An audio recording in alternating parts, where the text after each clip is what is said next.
تو at the end of the day اللہ تعالیٰ نے اس کو بیلنس کیا ہے، لیکن وہ آپ کی مرضی سے نہیں کیا سر، اپنی مرضی سے کیا ہے. اس کی مرضی کسی کی ماں بچپن میں چھین لے، کسی کا باپ بچپن میں چھین لے، دونوں ہی چھین لے. اب اس پہ کوئی وہ کرسچنز کہتے ہیں نا جی مسلمانوں کا خدا بڑا سخت ہے. جی ہمیں فخر ہے کہ قرآن کا خدا طارق جمیل صاحب والی گفتگو نہیں فرماتا، غامدی صاحب والی گفتگو نہیں فرماتا، وہ گفتگو کرتا ہے جو ڈاکٹر اسرار صاحب کرتے تھے یا میں کرتا ہوں. یقین نہ آئے تو آپ خود پڑھ کے دیکھ لیں. قرآن کا جو مرکزی ٹاپک ہے وہ ہے ہی انذار، ڈر سنانا. وَأُوحِيَ إِلَيَّ هَذَا الْقُرْآنُ لِأُنذِرَكُمْ بِهِ وَمَنْ بَلَغَ. اے نبی قرآن اس لیے نازل کیا ہے تمہاری طرف، تم اس قرآن کے ذریعے ڈر سنا دو انسانیت کو، اور جس تک بھی یہ پہنچ جائے اسی کے ذریعے ڈر سنائے. خوشخبری بھی ہے، لیکن ان کے لیے جو بات مان لیں، جو باغی ہیں ان کے لیے ڈر ہے، اور زیادہ تو باغی ہیں، اور ماننے والے بھی باغی ہیں. ماننے والے بھی صرف اللہ کو مان رہے ہیں، اللہ کی نہیں مان رہے، باقی کو تو آپ چھوڑ دیں. تو یہ ڈر ہے. ہدی للمتقین، ہدایت ہے ان کے لیے جو ڈر جائیں. اس سے مراد یہ داڑھی پگڑی نہیں ہے. متقین کا مطلب وہ کہتے ہیں نہیں، وہ نیک بندوں کو صرف قرآن سمجھ آ سکتا ہے. بھائی قرآن میں تو لکھا ہے ہدی للناس وبینات من الہدی والفرقان، تو پوری انسانیت کے لیے ہدایت ہے. اس میں ہدایت کے روشن دلائل ہیں، اور یہ فرقان ہے، حق اور باطل میں تمیز کرنے والی کتاب. اس میں تو ہدی للناس ہے. تو ول آف گاڈ کو تو آپ کو ماننا ہوگا، اس کے بغیر تو نہیں. البتہ اس کے لیے اللہ نے مجھ پہ ایک شرح صدر کیا ہے جو میں نے پبلک کے سامنے رکھا ہے، اور مجھے فخر ہے اس بات کے اوپر. اللہ نے یہ حکمت مجھ پہ کھولی ہے الحمدللہ.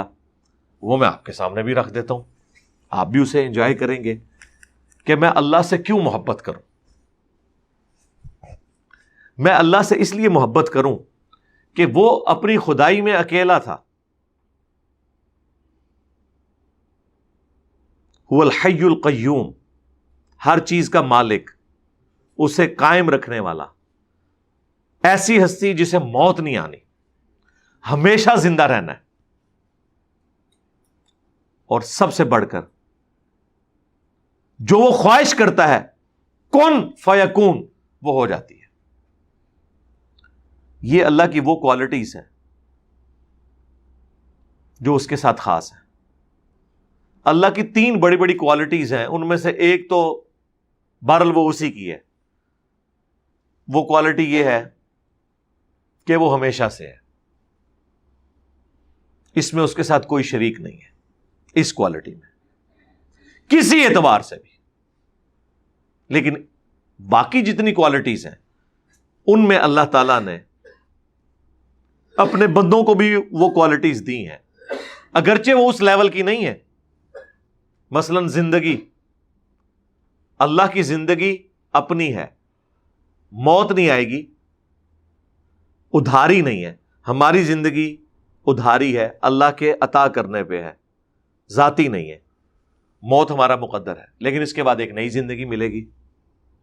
تو یہ جو 3 کوالٹیز ہیں نا، ان میں سے ایک تو آپ بھول جائیں، کسی کو ملنے سے رہی، ہمیشہ سے ہونا وہ صرف کریٹر کی ہے. دوسری کوالٹی ہمیشہ کی زندگی اور موت نہ آنا، یہ کوالٹی صرف اللہ کی ہے. البتہ اللہ تعالیٰ محض اپنے رحم اور فضل سے انبیاء کی پیروی کرنے کے سبب، کتابوں کی پیروی کرنے کے سبب اپنے نیک بندوں کو یہ کوالٹی جنت میں دے گا. دے گا کہ نہیں؟ انشاءاللہ دے گا. بخاری مسلم میں آیا کہ موت کو مینڈے کی شکل میں لا کے میدان محشر میں قتل کیا جائے گا، ذبح کیا جائے گا. جنتیوں کے لیے خوشخبری ہوگی کہ اب انہیں موت نہیں آئے گی، اور جہنمیوں کے لیے ایک ہمیشہ کا غم ہوگا کہ انہیں بھی موت نہیں آئے گی. اچھا، اب زندگی جہنمیوں کی بھی ہے، لیکن لعنت ایسی زندگی کے اوپر، ایسی زندگی تو نہ ہو. تو یہ وہ کوالٹی دوسری اللہ تعالیٰ اپنے ساتھ اپنے بندوں کو بھی شیئر کرے گا. خالق اور مخلوق کا فرق رہے گا، عطائی اور ذاتی کا فرق رہے گا، لیکن بہرحال یہ اس کی خوبی تھی جو اس نے اپنے بندوں کے ساتھ شیئر کی ہے. تو ایسے رب سے محبت نہ کی جائے. محبت کا جذبہ تو پیدا ہوتا ہے کہ چند سالوں کی زندگی دے کر انفینٹ لائف آپ اللہ سے حاصل کر لیں. اور تیسری کوالٹی کن فیکون، جو آپ خواہش کریں وہ ہو جائے. یہ کوالٹی بھی آپ کو جنت میں مل جائے گی، کیونکہ قرآن میں جگہ جگہ ہے کہ جنت میں ہر وہ چیز ہے جو تم چاہو گے، تمہارے چاہنے سے وہ چیز ہو جائے گی. تو اللہ بھی تو یہی کہتا ہے کہ جب میں کسی چیز کا ارادہ فرماتا ہوں، کہتا ہوں کن فیکون، وہ ہو جاتی ہے. جنتی بھی جنت میں پہنچ کر جو خواہش کریں گے وہ ان کے سامنے ہو جائے گی. تو یہ تین اللہ کی بڑی کوالٹیز، ان میں سے دو کسی درجے میں خالق اور مخلوق کے فرق کے ساتھ، عطائی اور ذاتی کے فرق کے ساتھ انسان کو بھی ملنے والی ہے. تو ذرا انسان دیکھے کہ تیری تو اوقات ہی نہیں تھی، تو خود اپنے آپ کو پیدا کرنے والا بھی نہیں تھا. ایک اکیلے اللہ نے تجھے پیدا کیا. اس چیز کے غم کو چھوڑ کہ تیری مرضی کے بغیر پیدا کیا. اس سے آگے چل، چند سالوں کی زندگی کے بعد انفینٹ لائف وہ تجھے دینے والا ہے. جو صحیح مسلم میں حدیث ہے کہ دنیا اور آخرت کی مثال اس طرح ہے جس طرح کوئی شخص انگلی ڈبوئے سمندر میں، اس کے ساتھ جو پانی لگتا ہے وہ دنیا کی زندگی، اور سمندر انفینٹ آخرت کی زندگی ہے. تو یہ انفینٹ لائف ملنے والی ہے نا.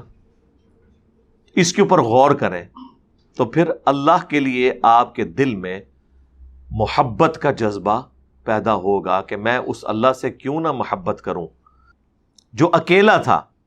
اس نے اپنی خدائی میں مجھے یوں شریک کیا کہ خالق اور مخلوق کا تو فرق ہے، ذاتی اور عطائی کا فرق تو ہے، لیکن اپنی دو کوالٹیز کون سی؟ ہمیشہ کی زندگی اور جو ارادہ آپ کریں وہ ہو جائے، یہ اس نے آپ کو دے دی. سرکار یہ آپ تصور رکھیں تو آپ کے دل میں اللہ کے لیے وہ محبت کے جذبات آئیں گے کہ آپ کا وہ سارا غم کافور ہو جائے گا کہ مجھے اس نے میری مرضی کے بغیر کیوں پیدا کیا. ویسے آج بھی اگر کسی کو آفر کی جائے کہ ہاں بھائی یہ تھوڑی سی زندگی دو، ہمیشہ کی زندگی، تو ہر انسان تیار ہو جائے گا. میں کہتا ہوں دنیا میں بھی اگر یہ آفر دی جائے کہ جو شخص لاہور سے لے کر جہلم تک ریل کار کا سفر 2.25 گھنٹے کا کھڑے ہو کر لے، جہلم پہنچتے ہی گورنمنٹ آف پاکستان پوری زندگی کا اس کا خرچہ اٹھائے گی، اس کے بچوں کا، اس کی رہائش کا، اس کے بچوں کی تعلیم کا، صحت کا. صرف ایک تھوڑی سی تکلیف کاٹ لے کہ کھڑا ہو کر سفر کر لے، تو پاکستانی قوم تو کہے گی ہم چھت پہ بھی سفر کر لیں گے. 3 گھنٹے کے بعد ہمیشہ کا سکون. تو سر یہ تو شاہی کوئی نہیں. دنیا اور آخرت کو اگر آپ کمپیئر کریں، یہ تو کوئی کمپیریزن. صرف آخرت کا دن قرآن میں ہے 50,000 سال کا دن ہے. 50,000 سال. اس کے مقابلے میں دنیا کی ہماری 60 سال 100 سال کی زندگی چند منٹ کی زندگی بنتی ہے. جنت کو تو آپ چھوڑ دیں، ان 50,000 سالوں کا امن بھی کسی کو نصیب ہو جائے جو بخاری مسلم میں آئے، لوگوں کو اللہ کے عرش کا سایہ نصیب ہوگا. اللہم اجعلنا منہم، آمین. اللہ تعالیٰ ہمیں ان میں شامل فرما. تو وہ بھی اگر کسی کو حاصل ہو جاتا ہے تو وہ بہت بڑی کامیابی. اس کے بعد کی زندگی تو آپ چھوڑ دیں، کس لیول کی کامیابی ہے. اچھا، یہ وہی کانسیپٹ ہے جس کے لیے میں نے ایک ٹرم ڈیوائز کی تھی، منی گاڈ، جس کو کافی اٹھایا. ان لوگوں نے اٹھایا جنہوں نے قبروں میں پڑے ہوئے بابوں کو منی گاڈ نہیں بڑا گاڈ بنایا ہوا ہے. یار جب آپ کو کہیں کہ عبد القادر جیلانی نے روح کھو لی تو وہ تو خدا سے بڑا خدا بنا لیا نا. قادر دیا میں گلاں سناواں اپنے بابے دیاں تے تواں پٹھا کر کر ماراں. میں تو اللہ دی قسمیں ڈردا جڑیاں گلاں بابے غوث پاک نے فرمائیاں. آپ دا ایک مرید ہو گیا فوت. ہن سنو، فرماتے ایک بندہ فوت ہو گیا تو اس کی قبر میں جب فرشتے اس کو عذاب دینے لگے نا گر سے، تو بابا اور ہی چلے گئے قبر. ہن مرزا جیلمی بولے گا، وہ جی غوث پاک کہاں سے چلے گئے؟ ایک کتے دے دماغ میں جو پاؤنک تو سوا ککھ نہیں آؤں، کتے دے دماغ میں جو پاؤنک تو سوا ککھ نہیں آؤں کہ کیسے یہ قبر سے نکلے گئے۔ بابے اور ہی فرمانے ہیں بھائی وہ مرید تھا میرا غوث پاک، تو میں نے اپنے رب سے کہا پروردگارہ نسبت میری ہے انہوں چھڑ دے، تو اللہ پاک نے فرمایا یہ گل بڑی لمبی ہے میں وچوں حذف کر رہا ہوں۔ اللہ پاک نے ارشاد فرمایا فرشتیوں ہٹ جاؤ پیچھے، عبد القادر وچ پہ گئے۔ اللہ اکبر۔ کیونکہ وہ اسرائیل کس کی مرضی سے آتا ہے؟ اللہ کی مرضی سے۔ تو جن لوگوں نے قبروں والوں کو مدد کے لیے پکارا، مرے ہوئے لوگوں کو، ان کا ایاک نعبد و ایاک نستعین کی وائلیشن کا یہ لیول ہو، اور وہ ہمیں کہیں کہ جی انجینئر صاحب جو ہیں وہ دیکھیں وہ تو منی گاڈ لفظ بولتے ہیں، تو انجینئر صاحب نے خالی یہ جملہ بولا تھا، یہ پوری تمہید میں نے بیان کی تھی، اس پہ پھر میں نے ایک ٹرم ڈیوائز کی تھی، اور میں نے اس کے لیے لفظ بولا تھا خالق اور مخلوق کے فرق کے ساتھ۔ قرآن میں بھی موجود ہے سورہ الزمر میں کہ اگر اللہ نے اپنا بیٹا کسی کو چننا ہوتا نا، مخلوق میں سے جسے چاہتا چن لیتا، لیکن ہوتی وہ مخلوق، یعنی اللہ تعالیٰ اپنا بیٹا بھی مخلوق میں سے چننے کے اعتبار سے بات کر رہا ہے کہ اگر میں چاہتا تو چن لیتا، لیکن وہ ہوتی مخلوق، بیٹا ہوتا لیکن مخلوق ہوتی۔ اور یہاں تک کہ قل ان کان للرحمن ولد فانا اول العابدین، اے نبی صلی اللہ علیہ وآلہ وسلم ان سے فرماؤ کہ بالفرض اگر اللہ کا کوئی بیٹا ہوتا تو سب سے پہلے میں اسے پوچھ رہا ہوتا۔ ظاہر ہے پھر وہ اگرچہ وہ اللہ کا بیٹا ہوتا، معبود بھی ہوتا، لیکن وہ اللہ کی وہ کوالٹی جو ہمیشہ سے ہونے والی ہے وہ اس کو حاصل نہ ہوتی، کیونکہ ونس کوئی کریٹڈ ہو جائے تو وہ پھر اللہ نہیں رہتا۔ یہ اللہ کی کوالٹی ہے کہ لم یلد ولم یولد، لیکن پھر بھی اللہ نے فرمایا کہ اگر ہم نے کسی کو بیٹا چننا ہوتا نا، مخلوق میں سے کسی کو چن لیتے کہ یہ ہمارا بیٹا ہے، لیکن ہوتی وہ مخلوق۔ تو اس اعتبار سے اللہ تعالیٰ نے یہ پاسبلٹی تو قرآن میں بھی بیان کی ہے کہ اگر ایسا ہوتا۔ ہم نے تو آپ کو کوالٹیز کے اعتبار سے ایک ٹرم ڈیوائز کی ہے۔ یار آپ کے بزرگان دین اور بزرگان بے دین نے تو ہزاروں ٹرمنالوجیز ڈیوائز کی ہوئی ہیں، وحدت الوجود نہیں کی ہے۔ یہ کہاں آئی آیت میں، حدیث میں؟ جو ڈاکٹر اسرار صاحب آج تک بےچارے اپنی وفات تک صفائیاں پیش کرتے رہے کہ جی صوفیاء جو وحدت الوجود مانتے تھے وہ اصل میں لوگوں کو سمجھ نہیں آئی، کبھی وہ ان کو رد بھی کرتے تھے، کبھی سپورٹ بھی کر دیتے تھے۔ وحدت الوجود سے مراد یہ ہے کہ کائنات کی ہر چیز ایک اللہ کی وجہ سے اپنی اصلی حالت میں ہے، اگر اس کا امر کن ہٹ جائے تو یہ ہر چیز ختم ہو جائے تو ٹھیک ہے۔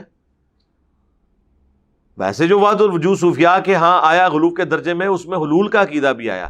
ایون کشف المحجوب میں علی بن عثمان حجویری نے حلولیہ کو گمراہ فرقہ لکھا ہے، لیکن بہرحال موجود تھے صوفیاء کے اندر۔ تو وحدت الوجود کا کانسیپٹ کہاں سے نکالا ہے؟ کسی آیت حدیث میں تھا ڈائریکٹلی؟ یہ ٹرم ڈیوائز کی نا، ہمیں اس ٹرم سے بھی کوئی اختلاف نہیں ہے، ہم اس کی تھیم کے اوپر بات کرتے ہیں۔ حاضر و ناظر کس حدیث کے اندر تھا؟ ٹرم ڈیوائز کی نا، ہمیں کوئی اعتراض نہیں ہے، ہمیں تھیم سے اختلاف ہوتا ہے۔ حیات النبی صلی اللہ علیہ وآلہ وسلم، اس نام کے ساتھ تو کوئی عقیدہ دنیا میں نہیں تھا نا، محدثین نے ایک ٹرم ڈیوائز کی۔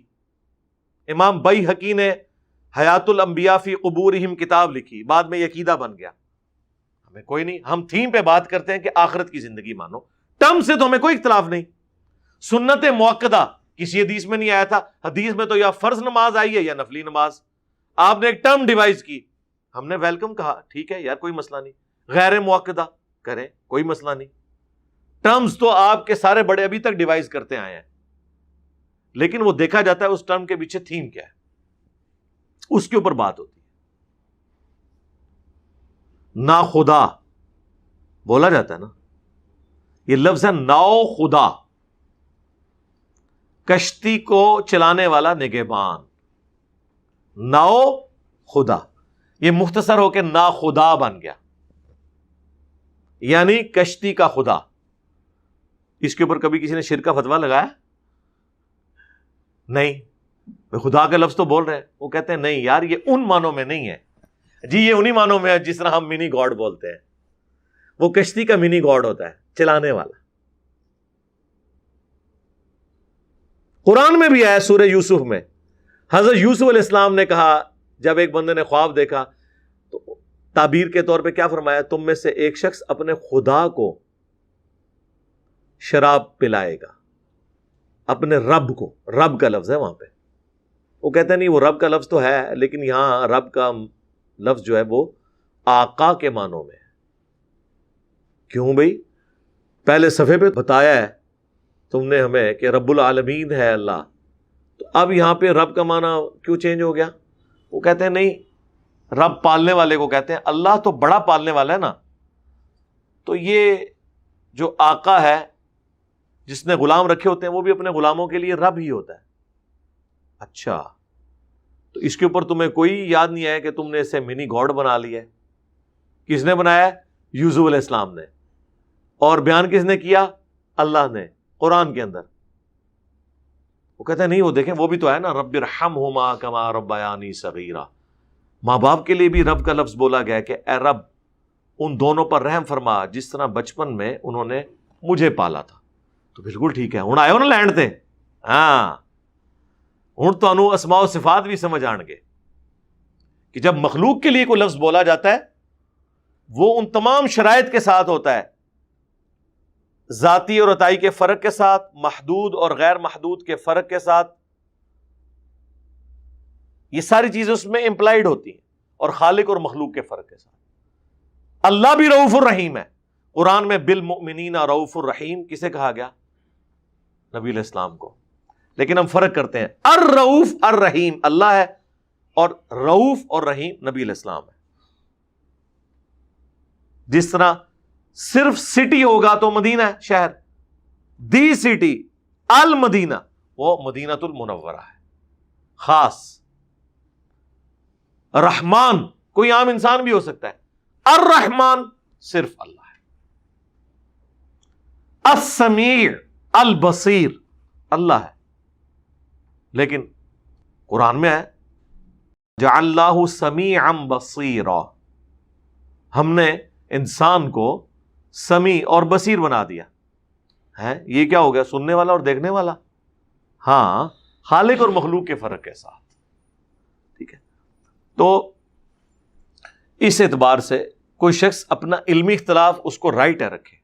کوئی کہتا ہے جی میں وحدت الوجود کی ٹرم کی بھی نفی کرتا ہوں, میں سنت موقدہ کی ٹرم کو بھی نہیں مانتا, میں منی گاڈ کی ٹرم کو بھی نہیں مانتا. بہت اچھی بات ہے, آپ کا رائٹ ہے. لیکن اس کی بنیاد کے اوپر کسی کے اوپر بدعت کا فتویٰ لگانا, کسی کے اوپر شرک کا فتویٰ لگانا, یہ پھر آپ اصول اور مبادی سے ہٹ رہے ہیں. ورنہ اگر آپ اصول ایک کھڑا کریں گے تو پھر سارے اس اصول کے تحت آئیں گے. اسی لیے میری جو پچھلے دنوں ایک ویڈیو ریکارڈ ہوئی ہے 3.5 گھنٹے کی, انجینئر محمد علی مرزا اسٹوڈنٹس کی عدالت میں, اس میں نے کئی ایک اور ٹروتھ ریویل کیے ہیں تاکہ آپ کو یہ علمی جو اختلافات ہیں ان کو سمجھنے کا ڈھنگ آ جائے. اس میں بنیادی اصول یہ ہوتا ہے کہ آپ نے ایک اصول کھڑا کرنا ہوتا ہے اور اس کے اوپر شرعی حکم بیان کرنا ہوتا ہے, پھر جو جو اس میں فٹ بیٹھتا ہے نا اس کے اوپر ایک فتویٰ لگایا جاتا ہے. یہ نہیں ہوتا کہ ہم بات کر دیں تو ہمیں کہا جائے کہ یہ آپ نے اپنی طرف سے بات کی ہے, اور کوئی اور کرے تو اسے کہا جائے کہ نہیں اس میں حرج کیا ہے. پھر ایک اصول کھڑا کیا جاتا ہے. آپ اگر یہ سمجھتے ہیں کہ اس طرح کا جملہ بولنے میں کوئی شرعی فتویٰ لگتا ہے تو آپ وہ شرعی فتوے کو ڈیفائن کریں اور بتائیں کہ اس کے اوپر کیا شرعی فتویٰ لگتا ہے, تاکہ پھر ہم کہیں رکو ذرا صبر کرو, اب دیکھو کون کون آتا ہے اس گھیڑے میں, اس گھیڑے کیڑا کیڑا آمدہ ہے, اس دائرے کے اندر کون کون داخل ہوتا ہے. وہ اصول کھڑا کرنا ضروری ہوتا ہے, ادروائز پھر وہ آپ اپنی مرضی کی جب بات ہوگی تو یہ اصول کھڑا کریں گے, جب اپنے خلاف بات آئے گی تو فوراً اصول کو بدل لیں گے. تو اس لیے اصول کھڑا کیا جاتا ہے, اس کے بعد اس کا شرعی حکم بیان کیا جاتا ہے. اور اسی چیز کو آپ دیکھیں ایون فقہ حنفی کی بنیادی کتابوں میں لکھا ہے کہ اگر کوئی مسلمان کوئی جملہ بولے اور اس کے جملے میں 99 مطلب کفر کے نکلتے ہوں اور ایک اسلام کا اور وہ بولنے والا مسلمان ہو تو مفتی پر واجب ہے کہ جو ایک مطلب نکل رہا ہے نا اس کے مطابق فتوا دے، 99 کفر کے مطلب چھوڑ دے، کیونکہ مسلمان سے یہ ایکسپیکٹ نہیں کیا جا سکتا۔ صلو علی محمد وآل محمد، اللہم صلی علی محمد وعلی آل محمد واصحاب محمد اجمعین الی یوم الدین۔